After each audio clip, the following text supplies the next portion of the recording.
Tengo el gusto de compartir la mesa con tres grandes personas y bueno, voy a empezar a presentar a Saúl Espino Armendáriz. Él es candidato a doctor en Historia por el Colegio de México, maestro en Historia por la misma institución y licenciado en Estudios Latinoamericanos por la Facultad de Filosofía y Letras de la Universidad Nacional Autónoma de México. Entre los reconocimientos que ha recibido se encuentra la medalla Gabino Barreda de la UNAM, la beca Sasakawa Young Leadership Fellowship Fund de parte de Tokyo Foundation y la Summer Research Grant de Women and Leadership Archive of Loyola University Chicago y la Feminist Theory Workshop International Travel Award de Duke University. Su más reciente publicación es el libro Estado laico en un país religioso, editado por el Instituto de Investigaciones Jurídicas de la UNAM, en coautoría con Paulina Barreda y Pedro Salazar. Ha sido profesor adjunto y asistente de investigación en la UNAM y recientemente ha colaborado en proyectos de investigación dirigidos por el doctor Carlos Mendoza Álvarez en la Universidad Iberoamericana. En esta misma institución está cursando el diplomado Enfoque Feminista de la Teología Cristiana, que lo lleva a cabo la Cátedra de Teología. Nos da muchísimo gusto. Bueno, si quieres, ¿y vamos cortando? Bueno, si quieres, ve. Perdón. No, ve ¿sí? Saúl, y luego sigo con María. Okay. Buenas tardes a todas y a todos. Muchísimas gracias a todas las queridas integrantes de la cátedra por la invitación. A mí me da muchísimo gusto estar en un foro como este. Y bueno, voy a ceñirme a la lectura del texto para no extenderme mucho en el tiempo. Lo he titulado Cuerpos velados y maltrato teológico, discursos normativos sobre el velo de las mujeres en la historia de las ideas cristianas. En 1978, Rosemary Radford Roeder acuñó el término maltrato teológico. Con este se refería a los discursos que desde el cristianismo han justificado la violencia física contra las mujeres. En su repaso histórico, Roeder evidenciaba cómo partes sustantivas de tratados teológicos y documentos eclesiásticos justificaron a lo largo de los siglos la persecución, sometimiento y cosificación de los cuerpos de las mujeres. En esta ponencia quiero abonar en la ruta trazada por Roeder. He escogido el velo preceptivo como paradigma histórico del maltrato teológico de las mujeres en el cristianismo. Hay muchísimas cosas que decir desde la antropología sobre el velo en relación con los cuerpos y lo sagrado. Por motivos de extensión me concentraré exclusivamente en el análisis de algunos discursos normativos sobre el velo en la historia de las ideas teológicas cristianas. Considero que los argumentos sobre el velo preceptivo construyen retóricamente los cuerpos de las mujeres a la vez como vulnerables y como amenazantes, puesto que asumen cierta inferioridad de las mujeres respecto a los varones. Estos razonamientos se han concretado en la marginación de las mujeres en el espacio público y la institución eclesiástica. Más aún, como intentaré demostrar, en estos discursos hay una explícita apología de la violencia contra los cuerpos de las mujeres, particularmente una justificación de la violencia sexual. 1. El velo paulino, escándalo y honor patriarcal. La historia del velo preceptivo en la teología cristiana comienza con el capítulo 11 de la primera carta de los Corintios. En ella Pablo define la cabellera femenina como un velo natural. Puesto que es afrentoso para una mujer raparse, dice el apóstol de los gentiles, también lo es desprenderse del velo artificial. Pablo establece también una prelacía entre varón y mujer derivada de la creación. Puesto que ella fue creada en razón del varón y por lo tanto constituye su gloria, debe portar una señal de sujeción. De la misma forma en que Cristo es autoridad y cabeza del varón, el varón es autoridad y cabeza de la mujer, y el velo está como signo de ese poder. Este pasaje del velo ha sido descartado por algunos como pseudoepigráfico, y otros han puesto de relieve que se trata de un texto ambiguo, que lo mismo puede referirse exclusivamente a la cabellera y no a los tocados. Para Carmen Bernabé se trata de una prudencia táctica más de esas que caracterizan a Pablo de Tarso, interesado ante todo en expandir el cristianismo y evitar escándalos. Un análisis retórico detallado y extenso, por ejemplo el que hace Antoinette Wire, muestra que toda la epístola está dirigida a restringir el liderazgo que las corintias habían conquistado en la iglesia local. Es evidente, por otra parte, que la argumentación se inserta en los códigos patriarcales de las sociedades mediterráneas de la época, donde los cuerpos de las mujeres son los depositarios pasivos de la honra y vergüenza de los grupos y los varones que los encabezan. Muy probablemente las corintias cristianas desempeñaban un liderazgo en las asambleas locales que incomodó a no pocos. La forma desinhibida con la que participaban en los cultos públicos, quizá debida a la historia precristiana de Corinto, escandalizó a grupos cristianos y no cristianos. Pablo, haciendo las veces de un pater familias del cristianismo, intervino para proteger la honra del clan. Desde esta óptica, el velo preceptivo en la teología cristiana se erigió desde un inicio como un símbolo de sujeción de las mujeres y como parte del proyecto más amplio de restringir su participación en el culto público. El ejemplo más temprano y notable en el que el velo estuvo ligado a la justificación de la violencia es el de Tertuliano. Este padre de la Iglesia, que quizás muchas de ustedes y muchos de ustedes conocen porque es tristemente famoso como un gran misógino, escribió el breve tratado sobre el velo de las vírgenes a finales del siglo III con el propósito de obligar a las mujeres solteras de su natal Cartago a cubrir su cabeza. La retórica de Tertuliano está llena de imágenes brutales que constituyen una apología de la violencia sexual. Karen Armstrong dice que a veces los consejos de los padres de la Iglesia se pueden leer como abusos sexuales, y la verdad es que las metáforas de Tertuliano lo confirman. El cartaginés dice, casi a manera de amenaza, que aquella mujer que insiste en mostrarse con la cabeza descubierta, arguyendo su probidad, debe asumir, y estas son las palabras de Tertuliano, que será penetrada por la mirada indigna de multitud de ojos, que sentirá las cosquillas de los dedos apuntándola, que será tan bien amada, dice con un sarcasmo macabro, que sentirá como trepa sobre ella el calor de diligentes abrazos y besos. Para una mujer realmente honorable, prosigue el padre, exponerse públicamente sin velo es como sufrir una violación. Aún más, una violación carnal es un mal menor porque se trata de afanes naturales, pero ser expuesta sin velo es una violación del espíritu.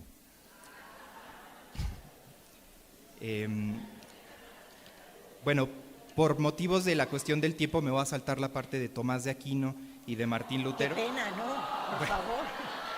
Aunque sea un resumen. Bueno, ok.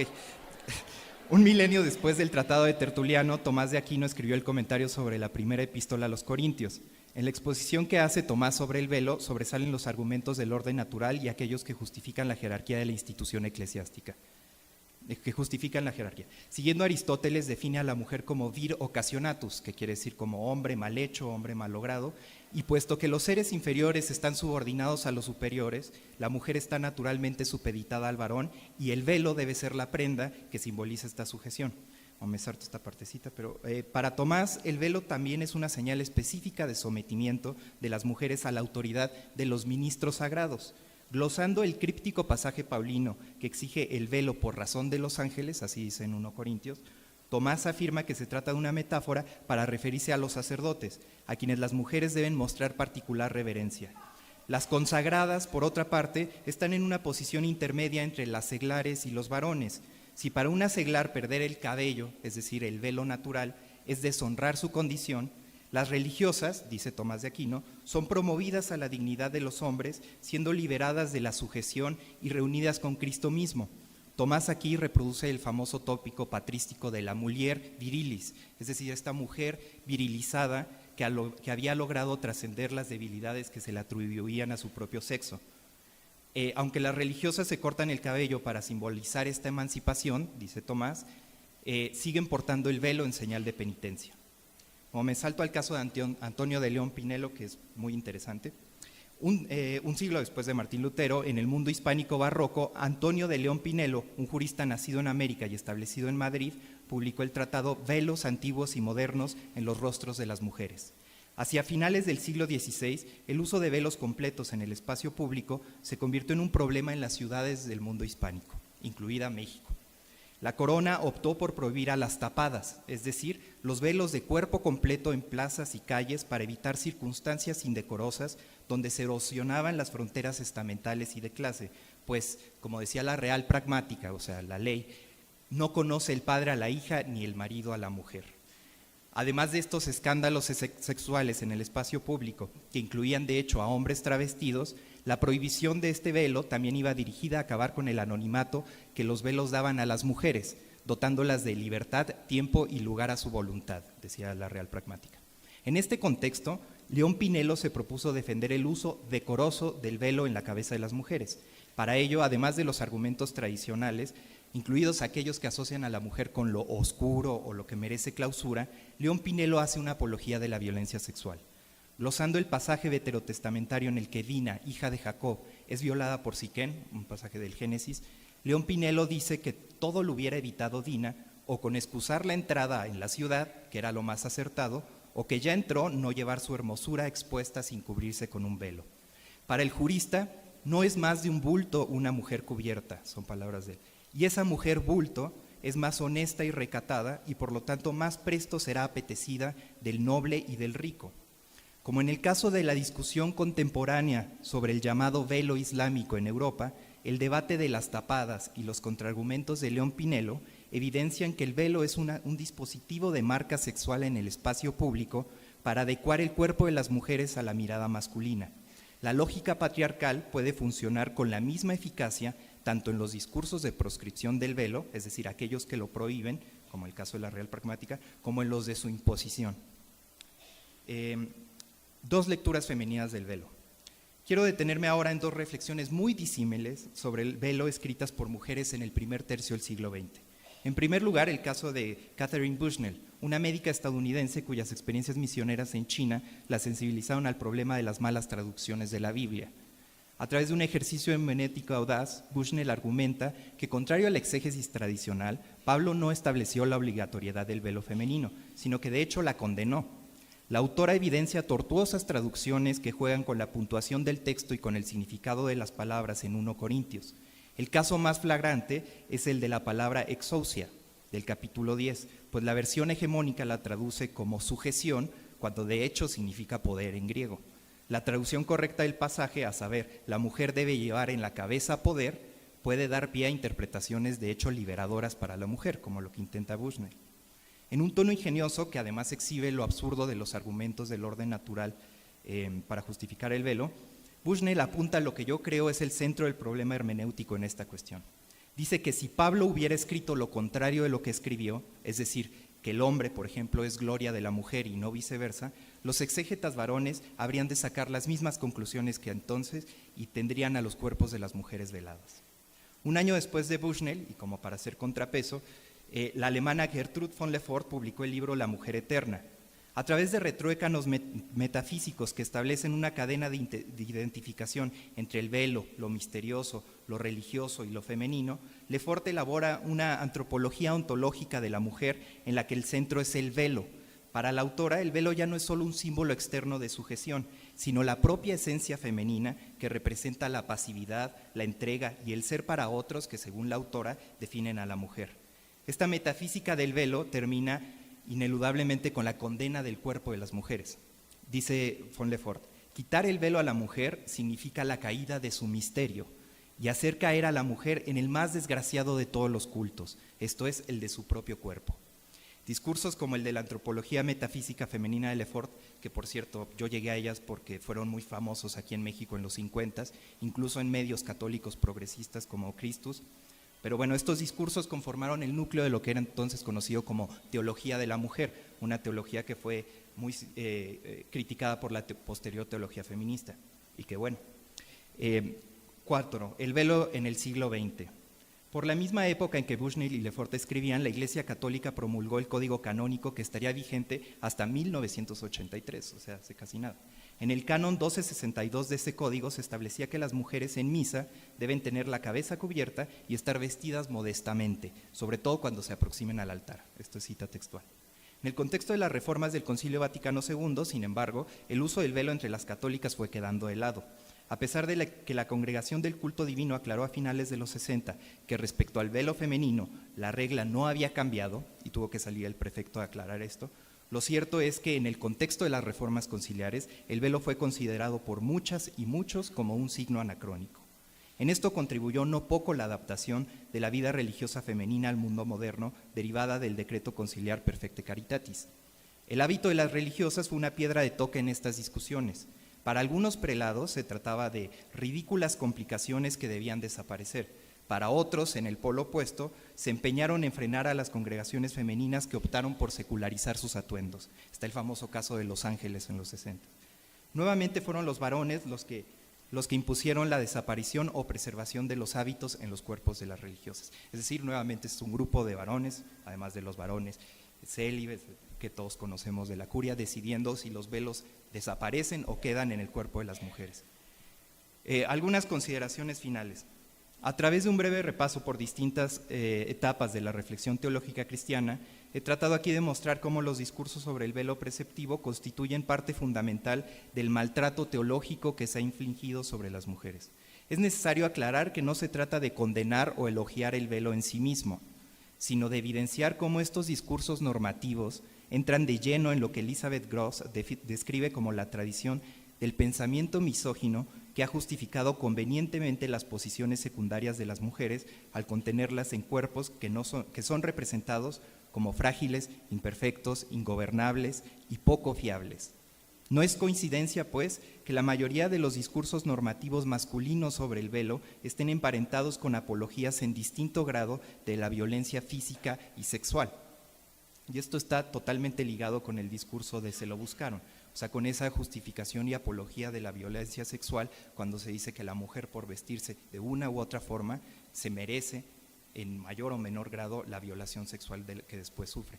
Yo creo que esto es parte de la genealogía de ese discurso apologético. La imposición o prohibición del velo es una forma de someter los cuerpos de las mujeres a la mirada y deseos masculinos. Y bueno, con esto me quedaría para cumplir con el tiempo. ¿Me pasan mis 3 minutitos?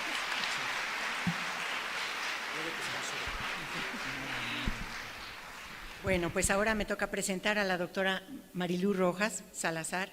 Ella es religiosa misionera de Santa Teresa de Lisieux y doctora en Teología Sistemática por la Universidad Católica de Lovaina, Bélgica.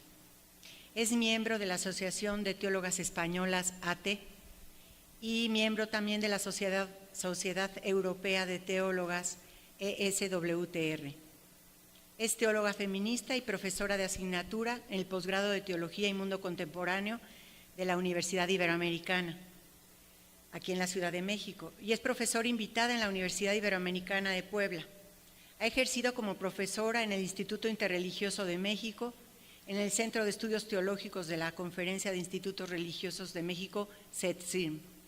Actualmente es coordinadora del Departamento de Estudios de Género de la Comunidad Teológica de México y pertenece al Grupo de Teólogas e Investigadoras Feministas de México, TEIFEM.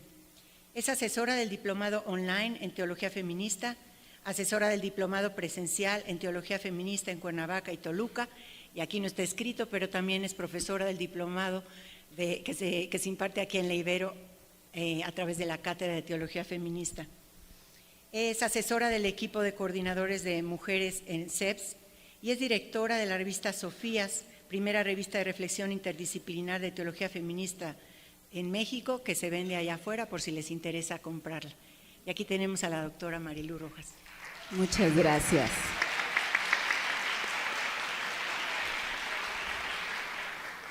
Bueno, agradezco el minuto que me regalaste y el medio que me vas a regalar y otro medio que me van a regalar los de las preguntas, porque si no, no me da tiempo.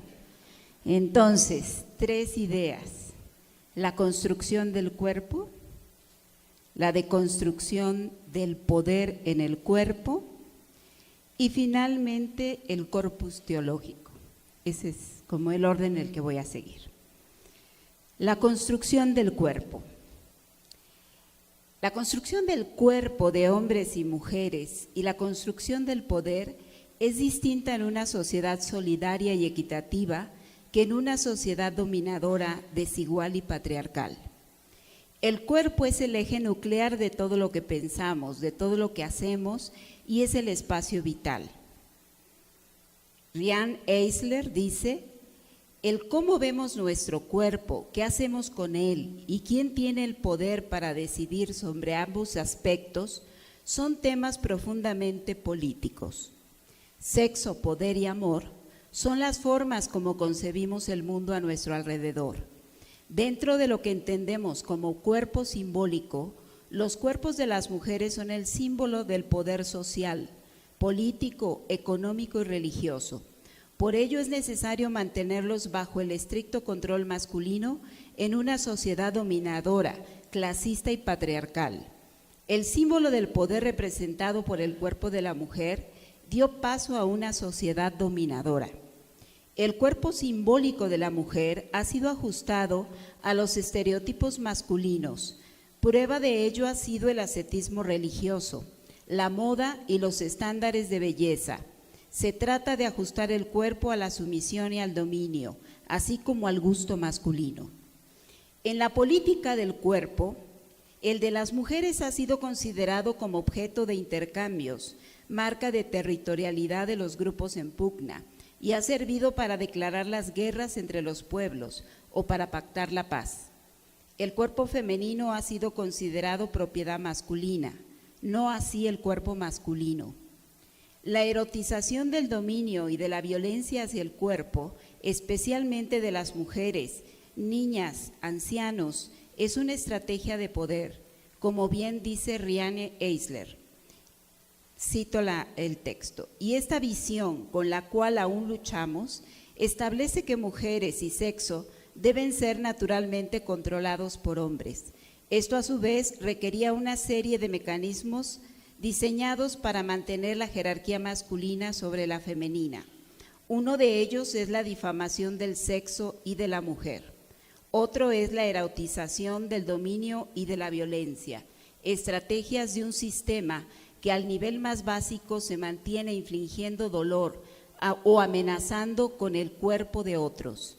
Riane Eisler afirma que en las sociedades pacíficas y equitativas la sexualidad era comprendida como sagrada, al igual que el placer y el erotismo, y los vínculos eran corporales a través del afecto y la confianza.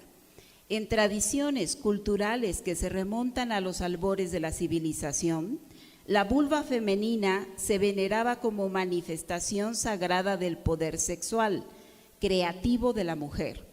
Para nuestros antepasados de la prehistoria, la vida y el placer estaban dentro del ámbito de lo sagrado. Pero en sociedades dominantes, autoritarias y desiguales, el dolor, el sacrificio, la obediencia y la sumisión son los vínculos que se establecen como estrategias políticas que demuestran el poder supremo o sagrado. Es el caso de la sociedad mexicana y latinoamericana. Cuerpos reales que marcan territorios entre los grupos de narcotraficantes y los miembros del narcogobierno, desmembrados, violentados, torturados y abusados sexualmente, son un claro ejemplo de la sociedad desigual, autoritaria y dominante en el México contemporáneo.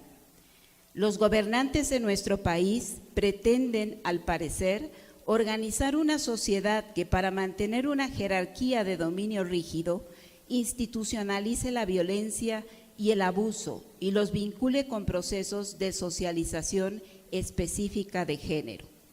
Esto que sucede en el caso de las políticas públicas mexicanas, también sucede en las instituciones que deberían representar la más alta ética y los más finos códigos morales de los valores cristianos como lo son las iglesias.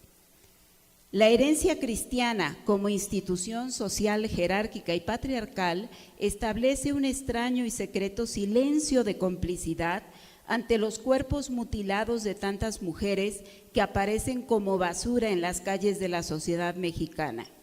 El sufrimiento y sacrificio de los cuerpos femeninos se convierten en la víctima de expiación de los pecados de corrupción, injusticia, pornografía, trata de personas y explotación de un pueblo llamado México, y de un sistema presidencialista dominante y violento, así como de un sistema jerárquico eclesial que omite abordar el feminicidio en su feligresía, cuya mayoría somos mujeres. ¿Dónde quedó la sacralidad del cuerpo humano como espacio de revelación de Dios o de la diosa? ¿Qué palabra nos puede ofrecer la teología ante esta génesis de la violencia? ¿Qué pasa con el poder del cuerpo femenino? Ahora voy al segundo punto, deconstruyendo el poder en el cuerpo de las mujeres. Una de las respuestas que encuentro en el sistema de pensamiento que se instala en el imaginario social, político y religioso, dicho sistema es la violencia como emanación del patriarcado. El pensamiento violento de imposición, dominación y acaparamiento se ha convertido en el eje epistémico nuclear del pensamiento capitalista neoliberal, el cual, según Claudia von Herfol, es la alquimia del patriarcado, especialmente en la amalgama de cristianismo y capitalismo. Ha transformado el mundo entero poniéndolo de cabeza. Después de todo, contaba con fe cristiana pura y frío cálculo económico puro, Dios y dinero, como sustancias abstractas puras que fueron originalmente cosas separadas y entonces fueron reunidas en una boda profana, erigida sobre el deterioro de la naturaleza y de la cultura de la mujer, transformadas en capital, dinero, comando, maquinaria como prueba de la existencia de Dios. La alquimia patriarcal entre el capitalismo neoliberal y cristianismo de que habla von Herfol es un ejemplo del modo como la violencia se convierte en el fruto o hija de ese matrimonio nefasto. El problema no radica solo en la alianza entre dos sistemas de corte patriarcal, sino en que su hija, la violencia, se coloca como el eje epistemológico en el sistema interdisciplinario de las ciencias, teología, filosofía, psicología, tecnología, y hasta en las propias ciencias sagradas. De esta manera se implementa interseccionalmente en todas las áreas de la sociedad.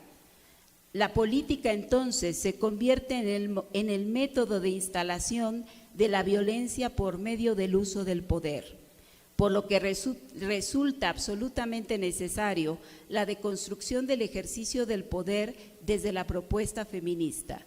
El poder puede ser analizado desde varias vertientes. Aquí propongo dos: el poder sobre y el poder para. El poder sobre se caracteriza por un afán de dominio, imposición y exclusión. Demanda competencia, rivalidad y concentración del mismo en una sola persona, sea esta mujer u hombre. Es por lo tanto un poder de características sistémicas, jerárquicas y patriarcales. Es por supuesto un sistema que se instala a través del ejercicio de la violencia y cuya lógica es la dominación-exclusión. El poder para es el ejercicio de lograr que las cosas sucedan para el bien de los más posibles, seres humanos y entorno ambiental, y se caracteriza por ser colectivo comunitario. Es un poder compartido, holístico, participativo y reconocido en la mutualidad por el bienestar conseguido para el grupo. Podría referirse a esta práctica como poder comunitario propio de la propuesta feminista y cuya lógica es la paridad entre hombres y mujeres para la consecución del buen vivir. Claudia von Herfol afirma que el patriarcado no ha desaparecido con el progreso, sino al contrario. El capitalismo es la última fase del patriarcado y desde mi punto de vista la más violenta a partir del modelo neoliberal, pues se funda en la escasez y en políticas de exterminio aniquilador. Tal es el caso de las guerras, las violencias a los derechos humanos, la mutilación de los cuerpos, los feminicidios y la desaparición forzada. Una de las estrategias de exterminio es a través del control del cuerpo y del pensamiento, además de controlar la educación y establecer una política de anulación del sentido crítico, y especialmente de los sentimientos que nos conducen a no perder el sentido de humanidad. La tarea del patriarcado es, así pues, romper tanto el poder de los sentimientos como el poder de sentir, para así deshacerse de la esfera corporal en su totalidad, y junto con ella de todas las emociones y sensibilidades que festejan la vida. Lo que se quiere alcanzar entonces es un embotamiento de los sentidos y el reemplazo del mundo sensual y del sentir mismo por un mundo asensual sin sentido, un mundo en que toda sensibilidad se ha perdido, un mundo que de veras ya no tiene sentido.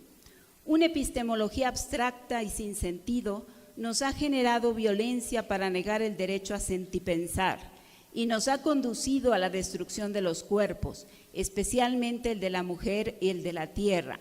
Y ello las feministas le hemos llamado críticamente política capitalista patriarcal neoliberal. la cual ha de ser deconstruida y erradicada en su raíz desde la teoría y teología feminista. La filosofía feminista ha analizado en el pensamiento político moderno y elabora dos aspectos del poder masculino, según Joan Cook. Uno basado en la familia, que busca asegurar el control de la reproducción de la especie, y el otro en la ideología, que desea la gratificación sexual. En el caso de las mujeres, el modo de ejercer el poder en la mayoría de los casos es masculino. Primero, porque es el único que se aprendió. Segundo, porque representa el falo simbólico, pues este es sustituido por el dinero, el prestigio, los lugares de reconocimiento o poder, lo que no significa que las mujeres no debemos tener poder, sino ejercerlo de una forma horizontal e interdependiente. Las mujeres hemos sido categorizadas como las sin poder y además nos han vendido la idea que el poder es malo, y si es bueno, solo es bueno en las manos y en los cuerpos de los hombres, lo que ha conducido a una discriminación de género en el uso del poder.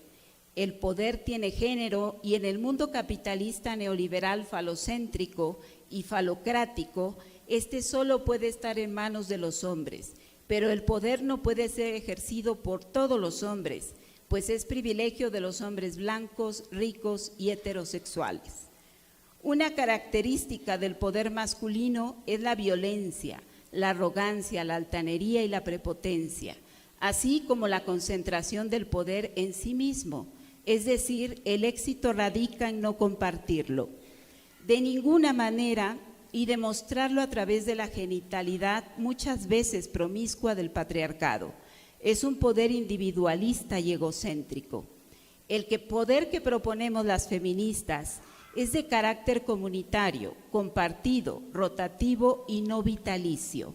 Un poder desde abajo, un poder capaz de visibilizar a todas a través de los pactos orales como una actitud política. El empoderamiento de las mujeres nos ayuda a ser sujetos y no a estar sujetas.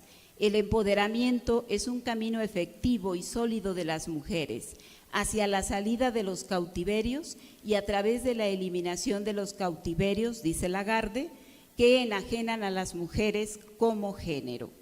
Y voy rápido, si me regalan un minuto, al corpus teológico.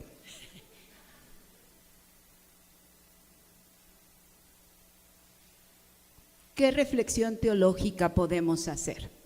Todos recordamos, quienes leemos la Biblia, los católicos casi no, pero los que sí la leen, Jueces 19, 1 al 29. Es una historia muy larga que la voy a hacer breve. Es la historia de un hombre levita que se escapa a su mujer, se va a la casa de su padre, él va a buscarla, el padre de la chica le hace una fiesta y le ruega que se quede unos días. Después llega a una ciudad cercana a Jerusalén y entonces no tienen dónde hospedarse. Un hombre bueno por ahí les da hospedaje, la mujer y al hombre, y entonces esa noche llegan unos hombres y le piden al hospedero que le dé a los huéspedes para su gusto y placer. Y entonces el hospedero le dice que tiene una hija virgen y que pueden hacer con ella lo que quieran. Y después el hombre que llegó con su mujer le dice, no te preocupes, voy a darles a mi mujer.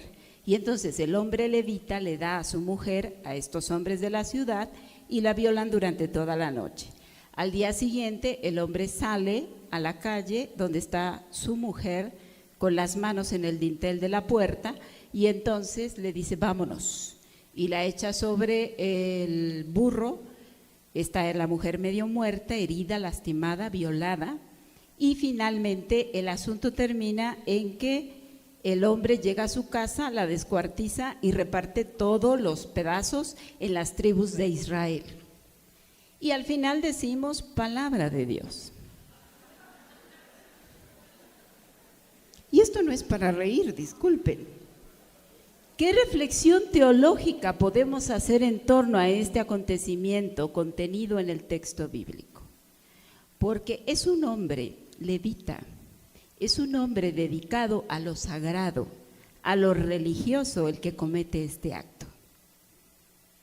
Y la pregunta que dejo para el pensamiento de esta tarde es: ¿cuál es la complicidad de las iglesias y de las teologías que hemos predicado y practicado en el caso de los asesinatos de las mujeres en México?